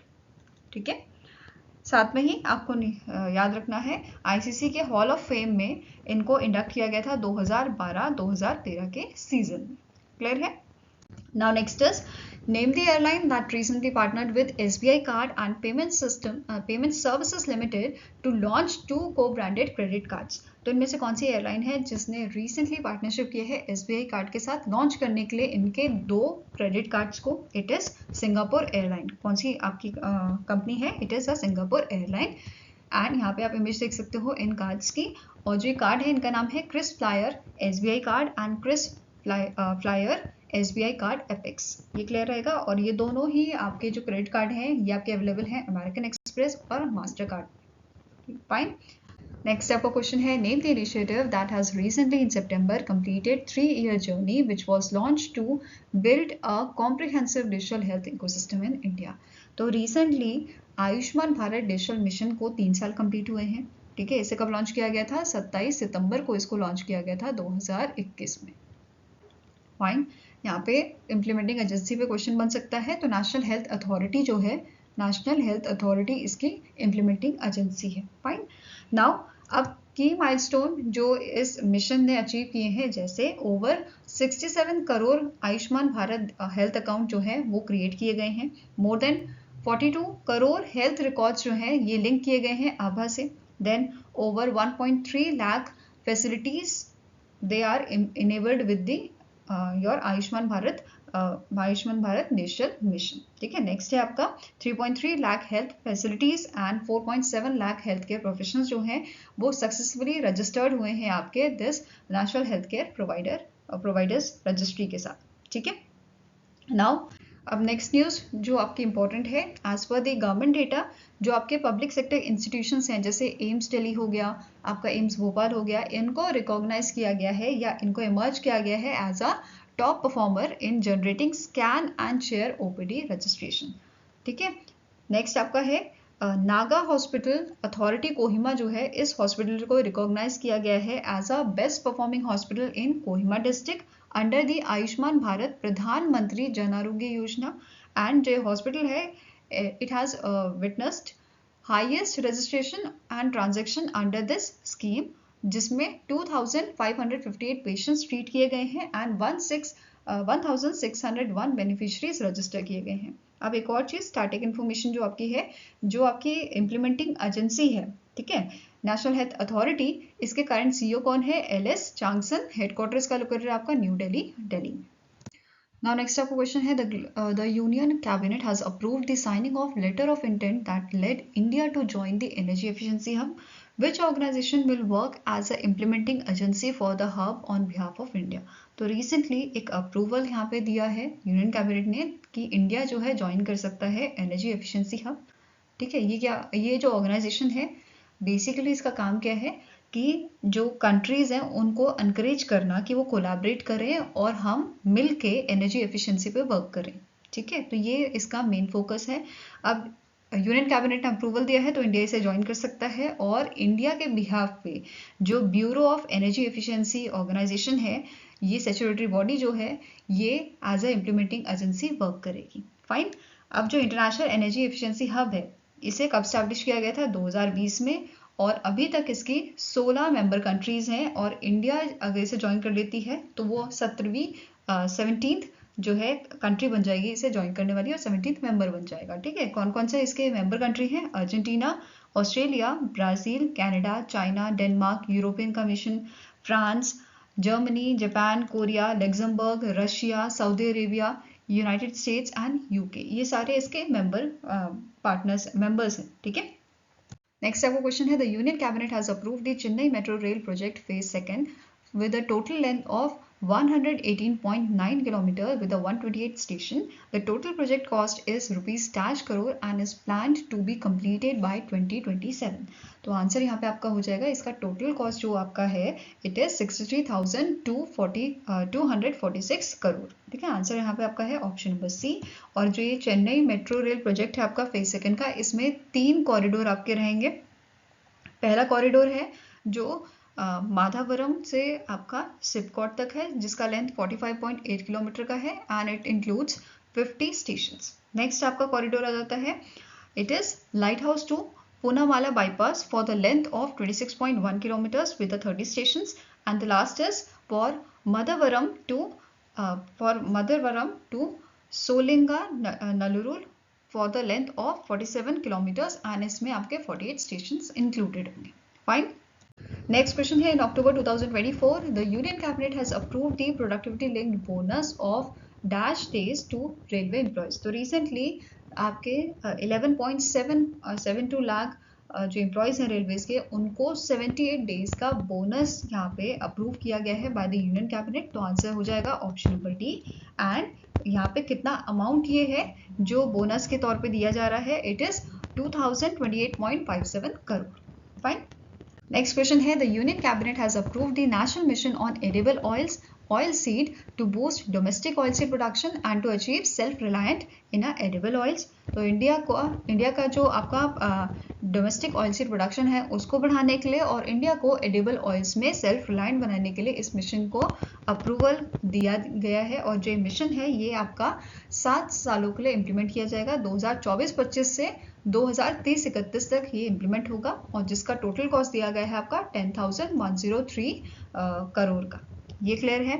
ठीक है. 7 साल का इम्प्लीमेंटेशन पीरियड रहेगा. ये आपका फाइनेंशियल आउटले दिया गया है. इसी के साथ यहाँ पे बोला गया है हमारा एम है कि 39 मिलियन टन जो हमारा प्रोडक्शन था 2022-23 में, इससे हम बढ़ के 69.7 मिलियन टन तक पहुंचे 2030-31 तक. साथ में ही यहाँ पे एक पोर्टल इंट्रोड्यूस किया जाएगा, Sathi portal, which is seed authentication traceability and holistic inventory. इस पोर्टल को यहाँ पे लॉन्च किया जाएगा, इंट्रोड्यूस किया जाएगा, which will enable states to coordinate with the stake holders, जो हमारी ऑर्गेनाइजेशंस होंगी, for timely availability of a quality seeds. इसके अलावा it seeks to expand oil seed cultivation by an additional of 40 lakh hectares. तो ये हमारा जो ऑयल सीड कल्टिवेशन है उसको भी हमें यहाँ पे बढ़ाना है. फाइन. नेक्स्ट क्वेश्चन है, which among the following bank has partnered with PhonePe to offer instant credit on UPI. तो इनमें से कौन सा आपका बैंक है जिसने फोन पे की पार्टनरशिप में लॉन्च किया है इंस्टेंट क्रेडिट ऑन यूपीआई? तो it is launch by the ICICI bank. और इसकी लिमिट आपकी क्या है? इंस्टेंट क्रेडिट लिमिट आपकी है up to 2 lakh rupees and repayment period जो रहेगा वो आपका 45 डेज का रहेगा. क्लियर है? नाउ आईसीआईसीआई बैंक के एमडी एंड सीईओ कौन है? इनका नाम है संदीप बख्शी. हेडक्वार्टर मुंबई महाराष्ट्र में लोकेटेड है. 1994 में इसे एस्टैब्लिश किया गया था और इसका टैगलाइन क्या है? हम है ना ख्याल आपका. नाउ फोन पे की बात करें तो इसके करंट सीईओ हैं समीर निगम. हेडक्वार्टर लोकेटेड आपका बेंगलुरु कर्नाटका में और इसे 2015 में एस्टैब्लिश किया गया था. नेक्स्ट क्वेश्चन है, the international day of a girl child is annually observe across the globe on dash. तो globally international day of girl child हम मनाते हैं 11 अक्टूबर को और 2024 का इसका थीम था girls vision for future. Girls vision for future. अब यहाँ पे जो यूनाइटेड नेशन चिल्ड्रंस फंड है उन्होंने एक रिपोर्ट भी रिलीज की थी जिसका नाम है first global and regional estimates on sexual violence against children. इस रिपोर्ट में मेंशन किया गया था कि 8 में से 1 लड़की या जो विमेन होते हैं, ठीक है, महिला, उनके साथ रेप या सेक्सुअल असॉल्ट जैसी घटनाएं होती हैं बिफोर द एज ऑफ 18. दूसरा पॉइंट यहाँ पे जो मेंशन किया गया था कि जो सेक्सुअल वायलेंस है अगेंस्ट चिल्ड्रन ये आपका काफी बढ़ गया है. सबसे ज्यादा ये देखने को मिला है सब सहारा अफ्रीका में, जिसमें आपके जो है 20%, अगर परसेंटेज की बात करें तो ये 22% जो है बढ़ा है, which is followed by Eastern and South Eastern Asia 8%, then Central and Southern Asia में 9% है और यूरोप एंड नॉर्थ अमेरिका में ये 14% के आसपास आपका है. ठीक है, इतना मतलब इंक्रीज हुआ है. फाइन. नाउ नेक्स्ट पॉइंट आपका क्या बोल रहा है? गर्ल्स एंड वुमेन्स के साथ तो ये होता ही है, साथ में बॉयज एंड मेंस के साथ भी होता है. मतलब 11 में से 1 बच्चे के साथ उनकी जो चाइल्डहुड है उस टाइम पे रेप या सेक्सुअल असॉल्ट जैसी घटनाएं उनके साथ होती हैं. ये सब भी यहाँ पे मेंशन किया गया था. नाउ अब बात करें यूनिसेफ की. यूनिसेफ के एग्जीक्यूटिव डायरेक्टर कौन है? इनका नाम है कैथरीन रसल. हेडक्वार्टर्स का लोकेटेड आपका न्यूयॉर्क यूएसए में and it is founded in the year 1946. Okay. Next question है, Indian Navy has launched the missile cum ammunition barge LSAM-12 या yard 80 which is build by which among the following company. तो अब बताओ कि इनमें से कौन सी कंपनी है जिसके द्वारा इसे बनाया गया है.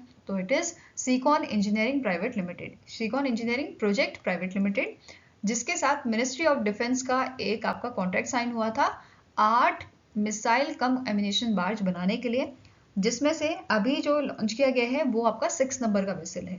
क्लियर है। नाउ इंडियन नेवी की अगर बात करें, इंडियन नेवी के चीफ ऑफ नेवल स्टाफ कौन है? इनका नाम है दिनेश कुमार त्रिपाठी। हेडक्वार्टर लोकेटेड है न्यू दिल्ली में। इसे इंडियन नेवी की शुरुआत की गई थी 1950 में और इसका मोटो है शाम शाम नो वरुणा, may the lord of water be auspicious on to us. Now next question है, the Indian Army has opened a new artillery firing range in which northeastern state? तो recently अरुणाचल प्रदेश के तवांग सेक्टर जो है आपका, वहाँ पे पहला मतलब फर्स्ट आर्टिलरी फायरिंग रेंज जो है हाई एल्टीट्यूड एरिया का, वो आपका ओपन किया गया है। तो आंसर क्या हो जाएगा? Option number D. ठीक है, कहाँ पे लोकेटेड है? तवांग सेक्टर में लोकेटेड है अरुणाचल प्रदेश के। Next is The Directorate General of Foreign Trade, that is DGFT, has recently in September announced that the interest equalization scheme जो है it is limited at or it is capped at dash per annum per import export code। तो ये आपकी पहले 10 crore per annum की थी, अभी इसको कैप्ड किया गया है 50 लाख पर एनम पे। तो ये ध्यान में रखना है, इसको अभी कम किया गया है। फाइन।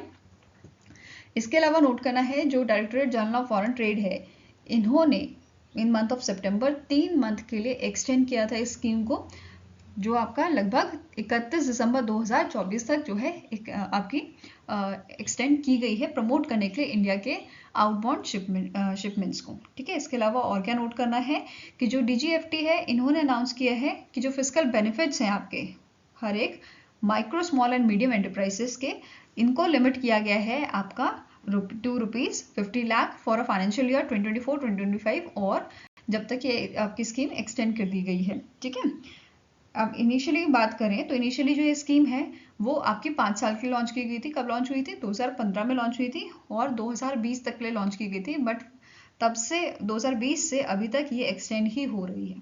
फाइन।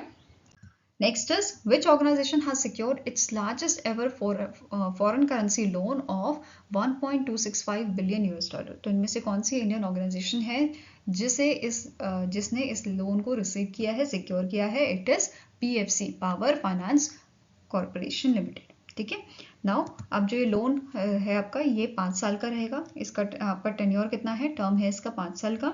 इसमें जो एवरेज इंटरेस्ट रेट रखा गया है, इट इज 4.21% पर एनम रखा गया है। एंड कौन सी करेंसीज में से इशू किया गया है? तो US डॉलर में, यूरो एंड जापानीज येन में से इशू किया गया है। और ऑर्गेनाइजेशन जो इस लोन को ऑर्गेनाइज करने में इस ऑर्गेनाइजेशन की PFC की जो है हेल्प करने वाले हैं, it is SBI, IDBI bank, Axis bank, Mitsubishi UFJ financial group, then Deutsche bank, Sumitomo Mitsui banking corporation.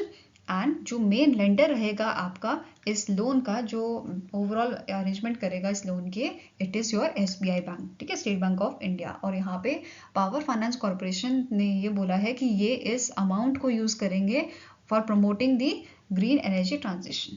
Clear है। Now next question है, the United Nations General Assembly has recently in October elected dash new members to United Nations Human Rights Council for the term 2025-2027। तो आपको यहाँ पे बताना है कितने members को इलेक्ट किया गया है। तो टोटल 18 मेंबर्स हैं। कौन कौन से मेंबर्स रहेंगे? Benin, Bolivia, Colombia, Cyprus, Czechia, Democratic Republic of Congo, then Ethiopia, Gambia, Iceland, Kenya, Marshall Island, Mexico, North Macedonia, Qatar, Republic of Korea, Spain, Switzerland and Thailand. और इनको इलेक्ट किया गया है फॉर द 3 ईयर टर्म और इनका tenure आपका 1 जनवरी 2025 से start होगा। इसी के साथ इन्होंने जो है ऐसा स्ट्रक्चर तैयार किया है, जोग्राफिकल डिस्ट्रीब्यूशन, मतलब कि हर जोग्राफिकल डिस्ट्रीब्यूशन से इन्होंने मेंबर्स फिक्स किए हुए हैं कि इतने सेलेक्ट करने, ताकि कोई भेदभाव ना रहे। जैसे अफ्रीकन स्टेट से 13 मेंबर, एशिया पैसिफिक स्टेट से 13, देन एशियन यूरोप स्टेट से 6 members, Latin America and Caribbean state से 8 मेंबर और western European and other state से 7 मेंबर्स। यहाँ पे इन्होंने ऐसा स्ट्रक्चर बनाया हुआ है। Fine. Now United nation human right council की अगर बात करें तो इसके करंट प्रेसिडेंट कौन है? उमार जेनेबर। हेडक्वार्टर्स का लोकेटेड आपका जिनेवा स्विट्जरलैंड में और इसे 2006 में इसकी शुरुआत की गई थी। फाइन। नेक्स्ट है the union cabinet has approved the development of a world class national maritime heritage complex by ministry of port shipping and waterways at dash to be executed in a 2 phase. तो union cabinet ने approval दिया है develop करने के लिए national maritime heritage complex को। कहाँ पे? गुजरात में, लोथाल गुजरात में। ठीक है, आंसर आपका यहाँ पे है ऑप्शन नंबर बी। अब ये 2 फेजेस में आपका होगा। ठीक है, वो अभी डिस्कस करेंगे। उससे पहले इम्प्लीमेंटिंग अथॉरिटी कौन सी है? तो it is Indian ports association. Executing agency आपकी रहेगी Indian port rail corporation limited.